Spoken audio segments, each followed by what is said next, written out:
Chapter 21.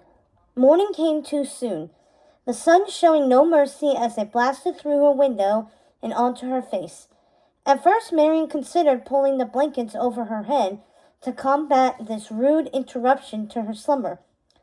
But then she remembered what would be happening this morning in Nottingham, and a thrill of excitement made all thoughts of sleep disappear.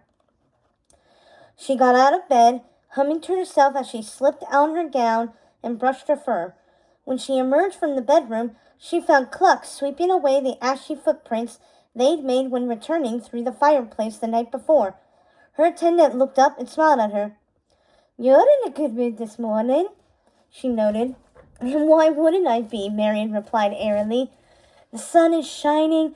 The citizens of Nottingham will soon be waking up to their breakfast." She shot Cluck a conspiratorial grin. "They're going to be so surprised." "I've no doubt," Cluck agreed. She gazed upon Marian, her eyes a bit moist. "You did good, milady. Your kind heart deserves every happiness." Marian knew Cluck meant her words to be encouraging, but instead they brought a shadow of sadness to her face. Happiness. Could she really find happiness in a world that had been tipped upside down? Her uncle was dead. Her best friend was out there living the life of an outlaw. So much had gone so terribly, horribly wrong. Could a few gold coins really make a difference? She shook her head. No, she could not think like that. Sure, she could solve all the land's problems, at least not right away. Or she couldn't solve all the land's problems, at least not right away. But she had made a start last night, and that was something. In fact, it was a lot. "Well, it's only the beginning," she declared, drumming up her bravado. "Which reminds me," she glanced at the door, remembering the guards outside. She dropped her voice to a whisper. "Are we going to, play badminton?" Cluck finished for her, giving her a knowing wink. "Perhaps. I mean, if you think you're up to it and are not too sore from yesterday's match." Marian considered this. In truth, she was sore all over and tired too. But she was also eager for her next lesson in badminton. "Oh, I'll be fine," she assured her lady-in-waiting. "In fact, She was interrupted by a brisk knock at the door. Marian glanced at Cluck, frowning. The chicken shrugged. "Come in," Marian called a bit hesitantly. The door opened, and Joffrey, one of the rhino guards from the day before,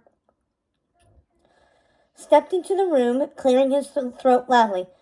"My lady," he announced, "His Royal Majesty Prince John has extended the invitation for you to join him in the Grand Hall this morning for breakfast." He glanced at Cluck. If you are feeling better, that is," he added hastily, as if a little nervous about what her lady-in-waiting was about to say.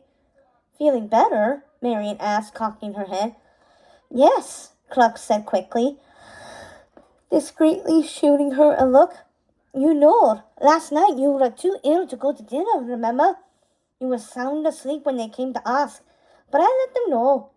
She smiled guilelessly at the guard, who looked a little sheepish, and Marian held back a giggle, wishing she could have been privy to Cluck's dressing him down the night before. "Oh, of course," she faked a small cough. "I was most unwell." Then she turned to Joffrey. "But don't worry, I feel so much better now," she assured him, "and I would like nothing more than to join His Majesty for breakfast." A lie, of course. In truth, there was little she wanted less than to share a meal with a sniveling, thumb-sucking, so-called King of England. But at the same time, she couldn't exactly hold him off forever, and maybe this would be a chance for her to hear his side of the story of what happened the night before. She was sure he had quite a tale to tell about the Brazen carriage robbery. "Very well, I'll be outside your room when you're ready," Joffrey said, bowing low. Then he stepped out, closing the door behind him. Marian made a face at Lady Cluck. "Well, this ought to be fun," she said with a snort, donning her hat and veil. She started towards the door, then stopped, turning back to her attendant. You don't think Prince John suspects anything, do you?" "Of you? Highly doubtful," Cluck replied, rolling her eyes. "If there's one thing I've learned over the years, it's that everyone underestimates a well-dressed lady." Marian giggled. "They've definitely underestimated you," she agreed, thinking back to Cluck's performance in the forest with the prince's guards. Much to their peril. Cluck smirked. Then she grew serious. "Just be careful to mind your tongue," she reminded Marian. "No matter what may be at breakfast or elsewhere, I know all too well from raising you how much it pains you to stay silent when you get offended by something said." Marian grinned ruefully, remembering the many times she'd voiced her opinion in her uncle's council as a child. He loved hearing her young thoughts, of course, even when she disagreed with him. However, she knew Prince John, and definitely Sir Hiss, would likely feel differently. "Make him believe you are on his side in all things, even the despicable ones," Cluck continued. "Treat every word from his mouth as it came from God himself." The chicken fluffed her feathers. "You have to prove to him that you're not a threat. It's the only way to ensure you will be granted freedom to act as you will, without arousing suspicion." "I'll do my best," Marian assured her. "Though it won't be easy." She wrinkled her nose, imagining having to suck up to his royal sulkiness. Cluck laughed and patted her on the shoulder. "I know you'll do me proud," she said. "Now go, eat." Marian hugged her nursemaid, then walked over to knock on the door, letting Joffrey know she was ready. Soon she was following him down the stone steps and across the hallway that led to the castle's great hall. Going into the lion's den. Literally. The first thing she noticed when she entered the hall was how empty it was. The long row tables that had occupied the space when her uncle was king were gone, with only a single table remaining, raised on a platform and draped in purple cloth.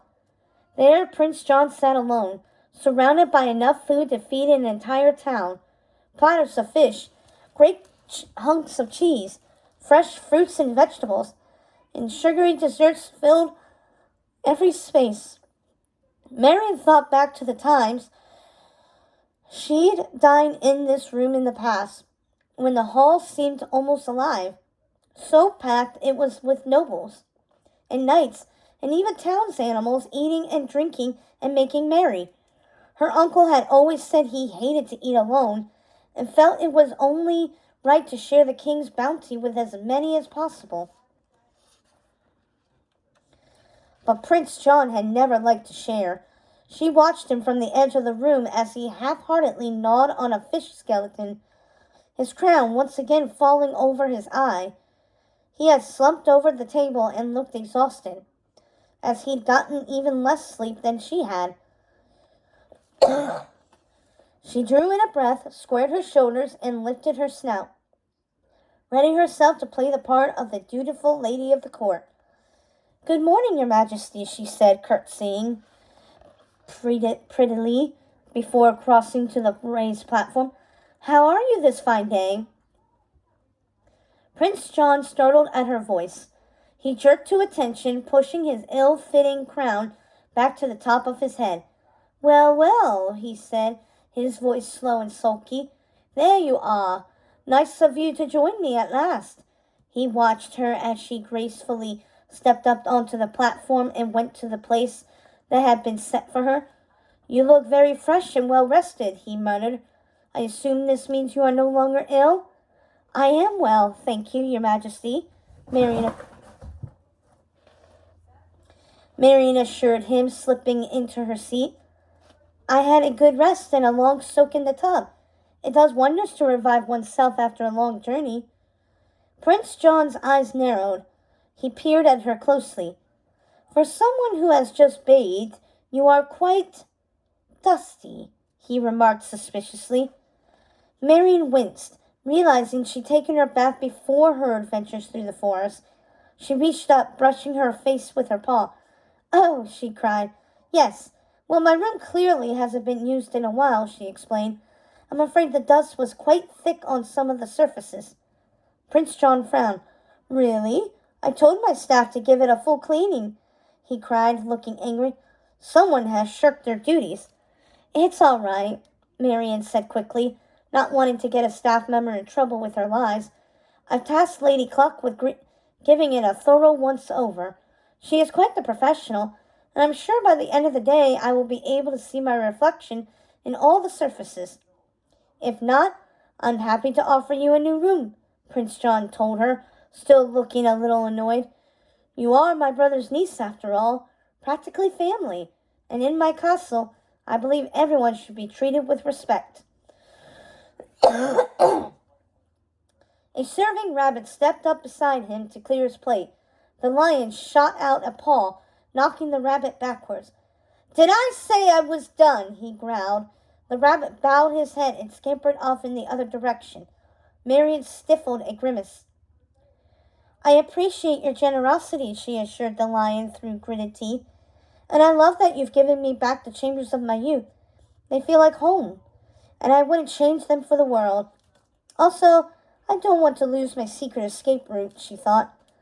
But there is one thing, she added for a nervous swallow. She glanced from left to right to make sure Sir Hiss wasn't in the room before she voiced her request. Prince John raised an eyebrow. Yes? It's just that I loved the castle so much. When I was a little kid, I would spend hours wandering its halls and sitting out in your mother's beautiful garden. It is beautiful, isn't it?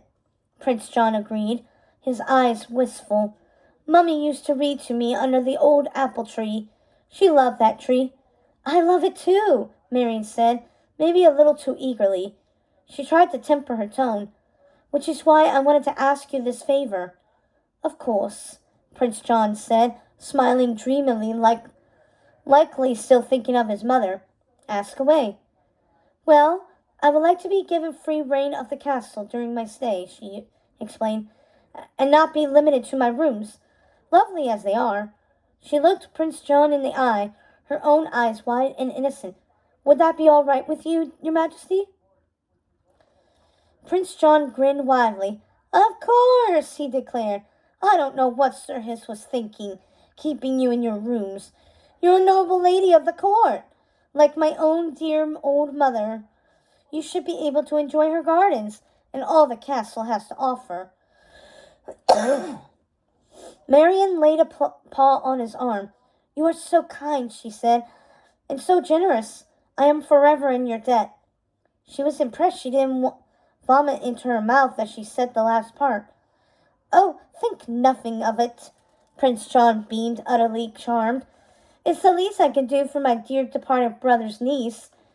He wagged a finger teasingly at her. But don't think you're getting out of that fancy archery tournament being held in your honor. We are going to celebrate your return whether you like it or not. Marian forced a delighted smile to her face. Play nice, she reminded herself. Sounds great. I can't wait. Prince John grinned back at her, then returned his attention to his plate, taking a huge bite of fish and chewing happily. Marian had just turned to her own meal when she heard a voice coming from the back of the room. Well, well, sire, aren't we having a good morning? Sir Hiss noted as he slithered up to the back breakfast table. His beady eyes settled on Marian for a moment before moving back to the prince. And here I thought you'd still be in distress after having undergone such a terrible night. It's good to see you've so fully recovered from your massive loss already. Prince John dropped his cheese. He shoved his crown back on his head, his expression darkening. Marian fought the urge to strangle the snake. Seriously, did he have to ruin everything? Instead, she asked in her sweetest voice, What is your little snake friend talking about? You suffered some kind of loss? She felt Sir Hiss gathering at her, but refused to look in his direction. Oh, Prince John said glumly. Yes, I didn't want to scare you with this, but I suppose it's better that you know. Last night I was headed home from visiting some friends in a neighboring manor, and our carriage was brutally attacked by cutthroats from Sherwood Forest. What? Marian feigned shock. Cutthroats? They attacked your carriage? Prince John gave a fierce nod. I told you it was dangerous out there, didn't I? He grumbled. And I wasn't exaggerating. These thieves practically lamed my elephants, then stole a chest of gold, taking off into the woods like the cowards they are. He shook his head, disgusted. My rhinos gave chase, of course, but they were vastly outnumbered. Why, we are all lucky to be alive. Marian resisted the urge to roll her eyes. Vastly outnumbered indeed. A single chicken had managed to take down his soldiers, all while barely lifting a wing. But that would make Prince John sound incompetent. Couldn't have that. That's so scary, she exclaimed, feigning her paw in front of her face. Why, if I were there, I think I would have absolutely fainted with fear. Prince John smiled patronizingly at her. It was definitely no scene for a lady, he agreed.